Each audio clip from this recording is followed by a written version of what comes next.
real raw rare with Jewel and Dayla. We're coming to you live. We have some great subjects to talk on. Just one. Well, just one. And if anything else on Broadway, it does. We're gonna start this off. We don't know her personally, but rest in peace to Jackie O. DC Fly Beyonce. Because of what happened, and from what we're seeing from the blogs, what happened is that she passed away due to complications with surgery. We both have had different surgeries, so we're definitely going to touch on that today, just so one, we can make women aware of the risks they are taking, and it's different surgeries. So I'll start off. The surgery I had, you guys don't know, if you ever go to my page, you will see my before and afters. I was 235 pounds. I don't look like that no more. But I was 235 pounds, and I opted to go to Mexico because it was cheaper and get the gastric sleeve. I went by myself.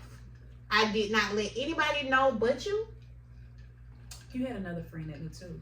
I had another friends that knew. Your mom, your important like the important people. My mom didn't know. Like Dayla knew, and my friend who was supposed to go with me, who didn't go with me, knew. So just to explain that, I had someone that was supposed to go with me who did not go. So I'm not only going to get surgery in another country, Mexico. I went by myself. Mm-hmm. I had nobody there with me. So if anything would have went left, I would have been elfed. You know, we ain't gonna curse, but that way. Now, I went to Mexico because it was significantly cheaper to get it done there than to get it done in America, as it happens when people go to the Dominican Republic for their surgeries and different things like that. So when you go to Mexico, they don't check your BMI. They don't, really know your history as far as with your medical history. So I didn't have to do none of it. They didn't have to know none of those things. When I went, they took my blood pressure. It was fine. They didn't have you go to the doctor first here? No. To get you approved for certain things here? No. Not at all. I didn't know that. No. So when you first got there, you went to a building, and it looks like a plaza with like different stores. That's what it really looked like. But when you walk into the building, it's like an office to your left, and then it's like an office like to your right, but it looks very run down. I can't even lie. I don't know what it looked like today, but it looks very run down. I went in, they pricked my finger, my blood level was fine, they took my blood pressure was fine, made sure I didn't have a fever. That's it. Told me not to eat for 24 hours. I went to the hotel again, y'all. It's the scariest thing because I'm in this hotel by myself. I'm in another country. I'm locking the door. I got like my bags up against the door because I'm like, I don't want nobody to try to come get me. So I really didn't get no sleep. I woke up the next morning, went to the same place I went to get the blood pressures taken and stuff. But this time you go upstairs. You pass 2 hours, you go upstairs. When I tell you it was the scariest looking thing in my life. It's like you had recovery beds. You just seen 5 recovery beds. So while you're sitting there, you're just looking. You don't see nothing. It's colder than ice. And then they take you into the room. The room is literally as big as the room we're in now, if not smaller. Right? All that's in there is a bed, the thing that monitors your heart, and the thing that administers the sedation. That's it. That's all you see. I prayed. I closed my eyes. And you woke up. When I woke up, I felt like I couldn't breathe. I felt so bad like I couldn't breathe that I panicked. We couldn't even get a hold of her for like the first 48 hours. And all the lady kept saying is, it's gas. It's gas. Because that procedure, they like pump you with gas so they can get to your stomach, which is an organ, a major organ. I couldn't breathe. They told me to walk. But meanwhile, I don't know what's going on. I just know I can't breathe. So finally I calmed myself down. I felt a little better. You go to the recovery house, which back then it was, I think it's nicer now. It was a little rundown then. And again, I'm by myself. They come and check my blood. I'm still kind of hooked up to the IV. You didn't have to go to this other clinic. And when I tell y'all, no shade, but it was like a Mexican clinic. So it was like real live Mexicans who probably don't have no insurance. And these long lines to get seen about. And I'm standing in line with them because now I have to take this drink to make sure there's no leakage in my stomach. Mm-hmm. Needless to say, did all of that, came home, lost weight literally drastically. Within, I say 60 days, I lost almost 80, 90 pounds. Of course, that's not good for your body. In Mexico, they take out 8% no matter what. That's why I should have stayed in America. In America, they take it based off your body mass. Only 30% of my stomach should have been taken out. They took out 80%. So that caused me to have gallbladder issues. I had to get my gallbladder removed. I still have spells where I pass out.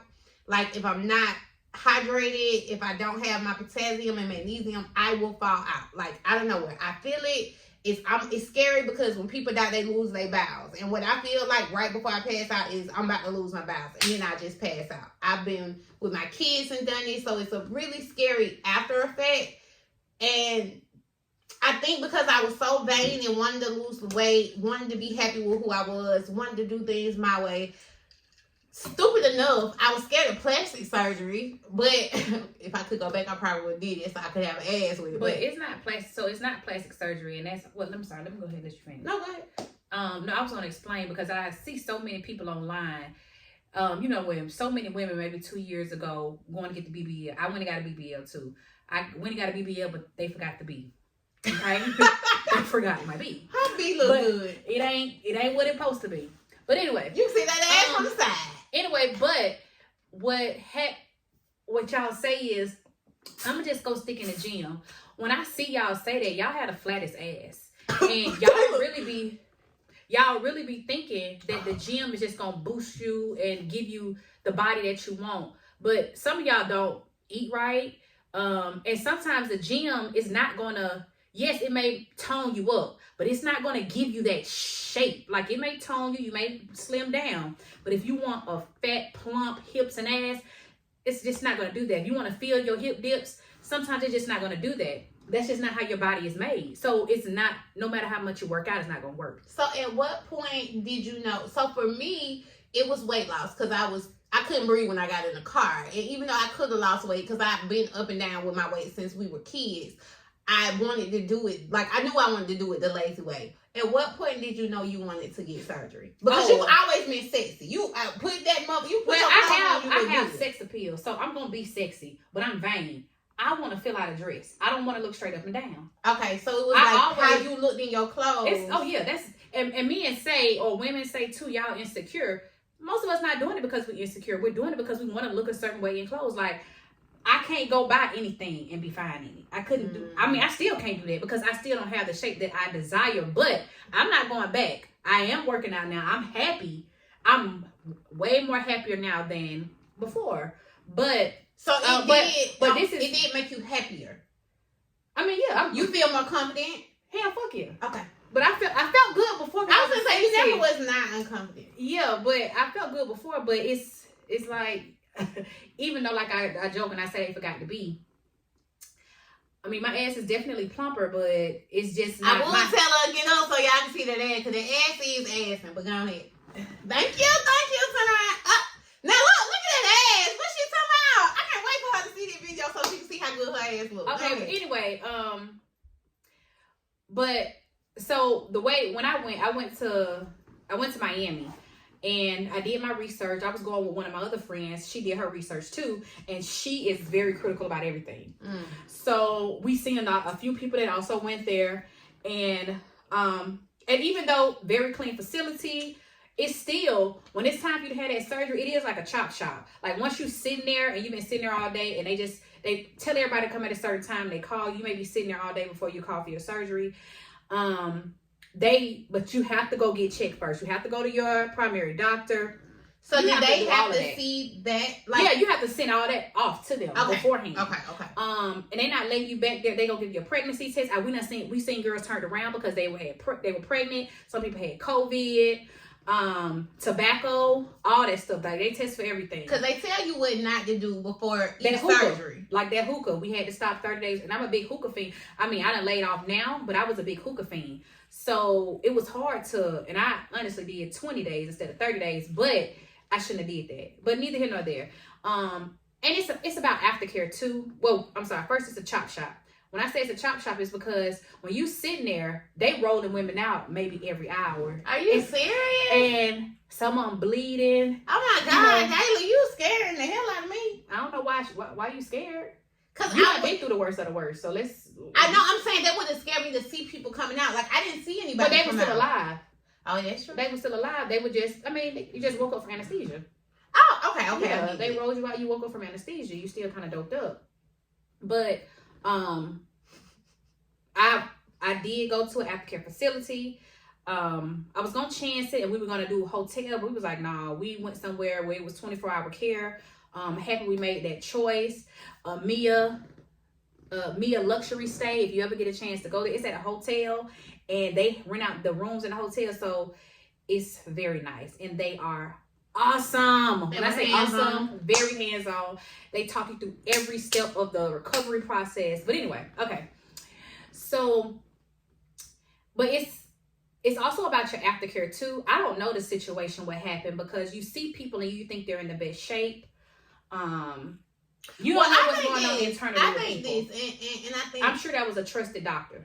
Yeah, I just don't like the fact that the doctor had posted her, and then when it happened, he took the picture off the page. That didn't sit well with me. But that's publicity. I mean, I'm pretty sure that's bad. I get it, but you promoted it. Like, so, but here's a key thing. And we don't know at which point she died. Well, here's a key thing, because I don't want to hop on that it's somebody, loved one, family, but I think a key thing about it is her child is only one.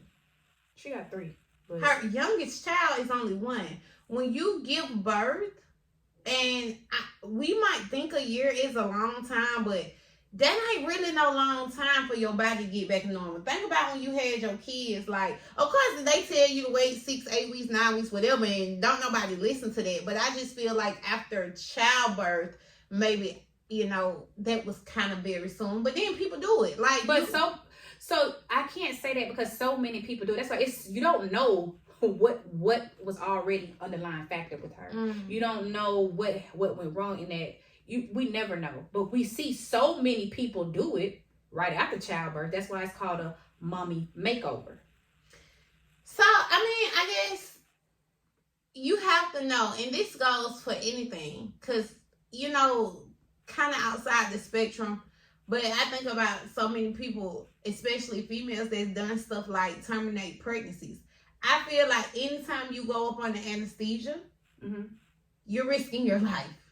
Anytime you're going up under the knife or in a surgery period, you're risking your life. Like, you could die from getting a wisdom tooth pulled. You can?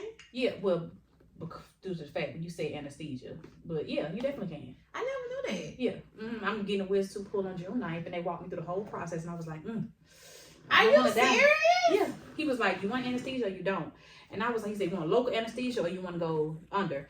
And I was like, well, I'm definitely going under. And then he was like, well, let me go through this little whole So anesthesia is what, because it's I don't know your heart rate? I have no idea. We should look that up, because I think that's what, think about it though. When you about to have a baby, and even when they give you that anesthesia, I don't know, because I think that's a local anesthesia, and they tell you move, you paralyzed. And that was a scary, and you for a first time mom. I mean, big up to all the people who did it naturally. Big up to y'all, because it ain't us. I wasn't even, that wasn't even a thought in my mind. Really?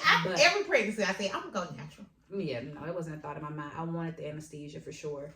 But it was scary that very first time, because everybody made so much hype about you move, you die. They put everybody out. They got to put this big paper on your bag. It wasn't even, I'm saying for me, it was not painful. It was just a pinch. It really was. But it was a scary thing to. But what I will say is, when they tell you that it has lasting effects, for me, I did have back problems afterwards. Like after my 4th child, after getting that 4th time after Legend, I had right where I can tell you to the exact touch where they did it, because I always have a pain back there, depending on certain things. Yeah. Well, they have. I know. I went to a lady, she's at her house. I don't remember her name, but she was fucking awesome too. We went after her to get our lymphatic massages, and so many people go to her. But what's a lymphatic massage? That's when they are massaging your, different areas or whatever. Okay, to make sure you they're scoping you. It's scoping you, but it's moving the fluids. It's moving the fluids along too. Like, and she had the machines in there. She wasn't just doing massage. She had the machines. She could, if your fluid was, I know it's not the right term, but swelling up or whatever it is, fluid in one area, she'd go in with a syringe and pull it out. Like, she knew what she was doing. Anyway, I entrusted myself to her. I felt great with her. And I seen people who had way better results than I did. For one, they told the doctor, they took pictures for the doctor and told him exactly what they wanted. I didn't. I went in there thinking like, okay, he see what's not right on me. He'll know how to do it. So, and then I went down there because now they do lie to you and say, oh yeah, you big enough. I was not big enough at the time. Like, I did not have enough fat to put where I wanted. So I should have gained some more weight before I went, but neither here nor there. What else? With the lymphatic massages, what else? Oh, I don't know. Your faja? Oh yeah, with the faja. Oh, sleeping on your stomach. Those pads. But people had way better results because they wore their pad longer than they were supposed to. I didn't have the luxury of having somebody to drive me around. So I had to get in the car and start driving. Even though I did go with my pillow, I drove with my pillow, I didn't follow all the steps that I should have. Okay. So all that stuff plays a big role in it too. Especially your diet after the fact. And that's, I think, another thing. Like, you can't go get the surgery then go back to eating Big Macs every day. Because then y'all just look like big body businesses. Y'all just got big asses, big hips, and big bellies. Like, you see a lot of that too. And that's why people go back 2-3 times and they have no complications. That's why I say we never know what happened. Well, I again, it's sensitive, and I respect to anybody that, because it's not just this situation. Kanye West lost his mama the same way. So and Usher almost lost Tamika. What's her name? Tamika? Yeah. When she went to the DR for her mommy makeover too? Yeah, so I mean, it's just, I'll say, if you're going to do anything research. to wrap this up, because we do have another topic when we 17 minutes in. Do your research and just pray. I feel like nothing happens that's not of his will. And I mean, I'm sorry. It's a touchy subject, but when you know God. 1, 2, 1, 2, back to us. All right. So now we're going to move into the next subject. We're going to touch on parenting a little bit. Let's start with the kids. Right. So it's step parents. We seen something a few weeks ago where it was going around popular on social media where a guy was like, my stepchildren have to call me daddy. Yeah. And I've never been a step parent. And I have. Yeah, I've never even had to be around step kids or dated somebody who actually dated somebody who actually had kids. That's true. Right. I always had kids around, but they're like family. So I've never actually dealt with a man with kids. Meanwhile, I was married to somebody with kids prior to our marriage, and my last real relationship, he had children. We were together for quite some years. So being a stepmom, I never forced my stepkids to call me mama, and I was the breadwinner. I was the one taking care of the household, but they had a mother, and I always, regardless of how anybody else felt, I always respected their mother in being the fact that she birthed those children. Me personally, I had kids before we came into the marriage, and I wasn't about to force my kids to call nobody daddy who not their daddy. Now the flip side of that is, I was raised by not my biological father, but I call him daddy. He raised me, he birthed me, he's still there to this day for me and my children. But I don't never remember a time where anybody said, you got to call him daddy. Like my brother and my sister call him Tony. So I was going to say that. It's all about scenarios. I feel like everything plays a different part, or it's a scenario. He came into your life. You were the youngest. You were a child. Like, I was 3. Young. Okay, so yeah, that's daddy. That's what you know. But your brother and sister, they're aware. That's not their dad. So they call him Tony. But they still look at him as a father. Like they Right, still I'm recognize sure. him on Father's Day. He's that because he was He a still father raised to them. all of us. But he was always Tony to them.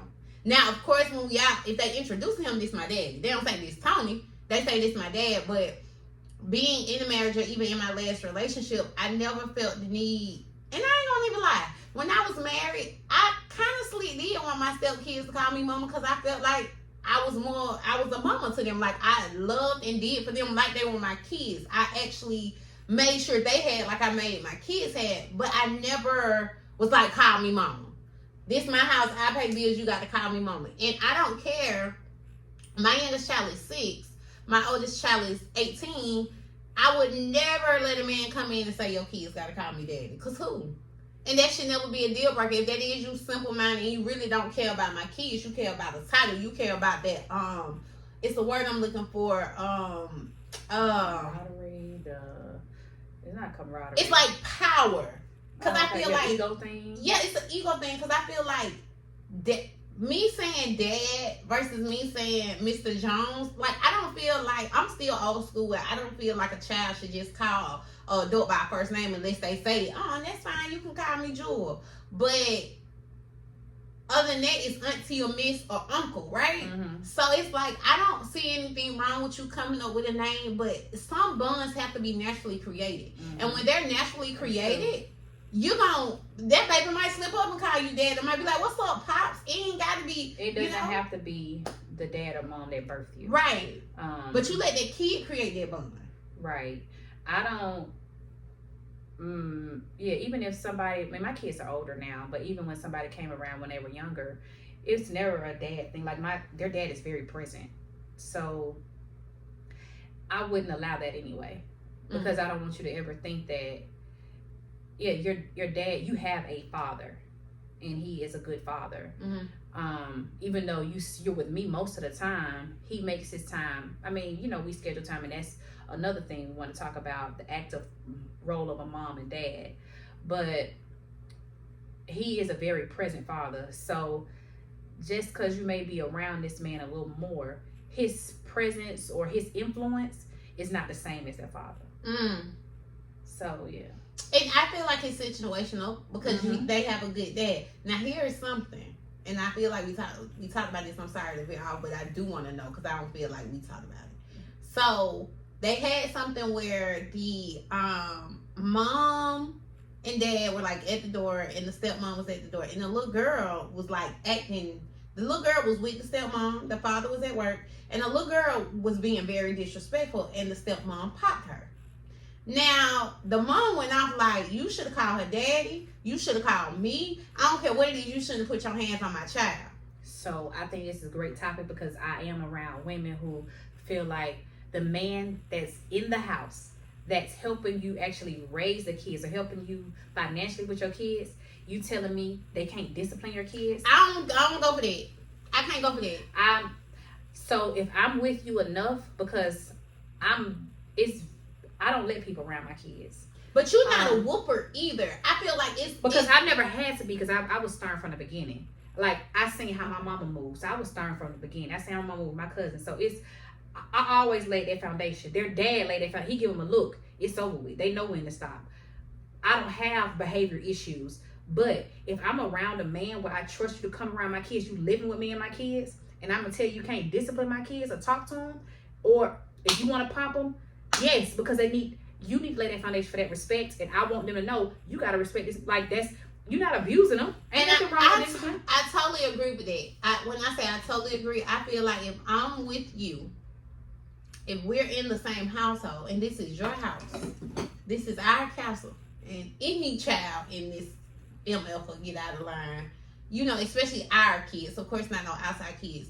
Whoever is the adult should be able to discipline. I'm not picking up nobody's phone to call nobody else. At first you said you don't agree, so you do agree.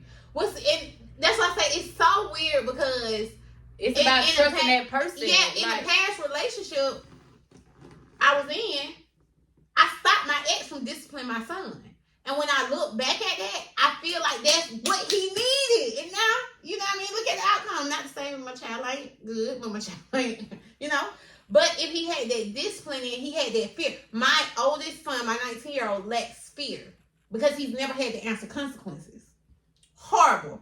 When you don't have a fear of consequences, you'll go and try anything. That's true. You get what I mean? Mm-hmm. So, as a mother, I failed him because I had a man that could have put that fear. And because he felt like, oh, my mama gonna come to my rescue. My Gigi gonna come to my rescue. My granddaddy gonna come to my rescue. Now, you just lollygagging through life and we haven't gave you the tools needed to really be successful. And now that we're trying to give it to you, you're looking at us like you're crazy. Right. So now with my younger two, if being in a committed relationship, I would definitely, if a man that I trust and love was to correct them, however he saw fit, I would 100% stand behind him. Yeah. When it's if you in my house anyway, being the person that I am now, even before it didn't work out with my ex, but being the person I am now, if you come around, I trust you. Mm-hmm. So I'm gonna trust you to guide my children, be a role model to my children, give them advice. But that's the thing about you. Needed. That's the thing about you. What? That's different from most women.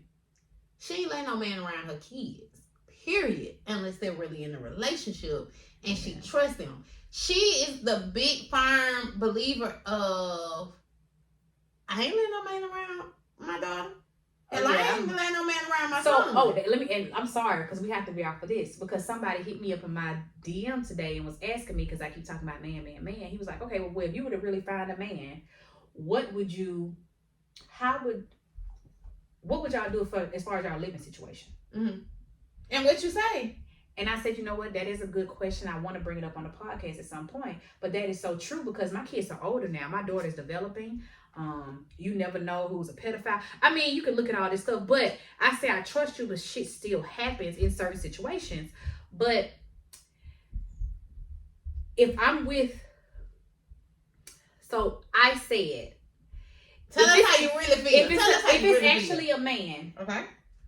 And he has smaller children... then I'm actually okay with that. My house is big enough, or his house may be big enough. Everybody had a space. We come together for family time. We still build those bonds. But what if the kids don't like each other? If he had, even with not saying anything bad about Jamal, but when we were talking about spending the night. And this is my son. This is her nephew, damn near. She helped raise him. It was a no for me because my daughter was... Because her daughter walk around comfortable in her house in shorts. She has a nice shape. And hell, he a boy. Hey, we old school. Back in the day, my grandma didn't even let us sit on the bed with boys. Right. And seriously. Cousins. So I don't know if he has older kids. I couldn't do it. I would have to say, well, let's wait some... We can't move together until my daughter go off to college. Or until my children go off to college. Ooh, that's tough, though. But we have to run 2 separate households. We come see each other and all that stuff. We try to, and I don't even know how, I can't even see how that would work. But I know some people who, I know a woman who a man wants to be with her and she said, no, we need to live in 2 separate households, but we still gonna be together. And they actually got married. Really? So, yes. And they actually got married. They still, no, they don't. They don't anymore. They don't, but their children are older now. Okay. Everybody's children are older and off to college or, finish college and stuff.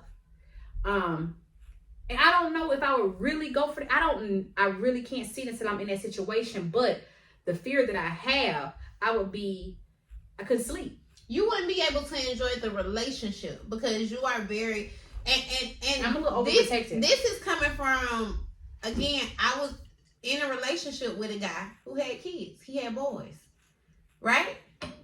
I eventually found out that his oldest son and my daughter was having conversations that they should not have been having. Now, keep in mind, they at the house, they in their room, we in our room. We ain't all out in the open net all the time. They ain't got the door open net all the time. So now I got to question my daughter, like, well, what the... Was y'all doing stuff with the door closed? Like, don't have, like, it opened my eyes because it's like, don't shut my door no more. Hey, if your son come over here, he got to be in the room with you. I'll go in the room with my daughter. Because teenagers, like, that ain't their brother. That ain't their sibling. That ain't their cousin. So when I was growing up, my mom, we had roommates. So mom had a best friend. They were roommates. Me and my sister, and she's old. She's 6 years older than me. And then her son, which is like maybe 1 year or the same age as my sister. But my granddaddy used to always tell my mom, you need to figure out what you're gonna do next because you need to get out that house. You can't raise your child, your daughter in there with them. Your daughter's in there with that boy. He wasn't of age yet, and out of nowhere, he was in middle school. Maybe they were both in middle school. He may have started high school at this time. My mom always go back and tell me this story. My sister gave my mom a note that he wrote her about let me be your first. But they supposed to be raised like brothers and sisters. Because brothers and sisters don't talk about no first. Exactly. So, and my sister, she wasn't going, I don't care what age. We just not easily influenced. Right. So once that happened, my mama immediately, let's go. We gotta, it's and that was back in the day. We have to realize how advanced these kids are. Like, it's to the point where and they're more accessible to things. Yes, like I don't even like my daughter being in a group chat because I don't what the group chat about. What y'all talking about? What y'all looking at it? My son can be watching HGTV on YouTube and then the commercial come on talking about sex pills, dick pills. Who knows? So it's just a really hard to protect these kids if you're not active. And this is coming from somebody, I watched you be an active mother. Mm-hmm. I tell everybody all the time, my mama was a great mother, but when it comes to somebody, no buts, / when it comes to somebody my age be a mother, you were the blueprint. From the packing the dinners to lunches. If I watched her kids, baby, I didn't even have to cook for them. They had breakfast, lunch, dinner, snack. I ate one of the little snacks because it was good. So, and she had kids after me, but it's that structure. Mm-hmm. You know what I mean? So, to have that and to see the stability there, again, also just a little bit, but when you surround yourself with people, it makes you want to do better, right? Absolutely. So it made me want to do better as a parent, as a mother. And I mean, this girl like never had come down on me and say, bitch, you're a horrible mother. But I feel like sometimes it speaks volumes to lead by example. Mm-hmm. Because if I see you getting your child hair every now and then, I know my child finna be with you. Oh, I'm not gonna let my child come over there without something in her head and saying, hey, what can we do to her head? You get what I'm saying? Right. So I say all that to say it's very, people don't understand how hard it is dating or starting relationships with kids. Oh, I swear. I say this all the time. And I know it sounds bad, but if I wasn't a mother, I would be married. I know. Really? I would. Hell yeah. Wait. I'm so hesitant with so many things. Okay. Because I have kids. I'm like, nah, you know what? I'm going to do this by myself. Mm-hmm. Like, and it's probably because I haven't found the right man, or because you want somebody to love your kids like you love your kids, right? And sacrifice like so I feel so it's hard to love children that aren't yours. No, it's not hard to love them, but sacrifice. It's a different type of love for your own kids. Like, I love your kids, but it's a different type of love I have for my kids. Understood, totally. So it's a different type of patience, or I mean, whatever it is. So any person that comes in, if he has children, I will love them like they're mine. I mean, I'm going to do for them like they're mine. That's just how I am. But I think once you're in that, and we at 15, I think once you in that situation though, because I can honestly say I love my stepkids like it was mine. And you still do. And I still do. And you still do. And I'm still there. And me and their daddy, I can't stand their daddy. But I was just with my stepkids for my baby graduation, like, they still call me mom. We on the phone. They just traveled to Miami with my mother. Yep. She still, they still auntie. She's still auntie to them. Mm-hmm. So it's. I think you will really know when you're in the situation. Yeah. Because you never know who you can grow to love. Oh, absolutely. But so will I ever see with my kids? Everybody's equal. Mm-hmm. When you add kids, I don't think. And this may sound bad, but I can never put nobody else over my kids. So it's not like I'm going to take their side or anything like that, but if it's a choice, I'm going with my children. And I've seen that, but see, I've actually, I put forth effort to make sure I'm fair, because I've seen my daughter go to a house and she come back and say, Mom, I don't want to go over there because everything is her way. Oh, the yeah, other child's way. And that's she's hard. like, that's not fair. Yeah. And I'm like, you're absolutely right. That's not fair. So if you don't want to go anymore, I understand. But that's a way. But I never even, it's adults who are not aware, and I can't say that because it's somebody close and dear to me. But that's still a whack ass adult to me because you know when you letting your child run over Yes, somebody, you're absolutely right. That That's you're true. aware of that. You ain't not aware, and you know that as a person, fuck a child, as a person, you wouldn't feel comfortable or you wouldn't be happy knowing that you giving somebody and then you giving somebody less or you treating them different. That's a whack ass person. Period. And to me, that's an insecurity because you want your child to feel better. Okay. You want your child to. I look at it and It's just you don't never want to disappoint your child or hear anything. Well, not that, and I'm not being biased because she's my niece, and I know we gotta go. I'm not being biased, but when you look at your kids, their demeanor, how well behaved they are, how beautiful they are, adults hate on shit like that. Certain people have an it factor. Your children have an it factor. True has an it factor. So when you got certain kids that got it and they around somebody who don't, adults, even the ones that love them, are envious. That's true. That's true. Yeah. Okay. Oh, we got so much more to talk about. That's to be continued because that's a lot. Yeah. We can deep dive in that. Okay, good job. Hey, all right, we out of here. Bye bye.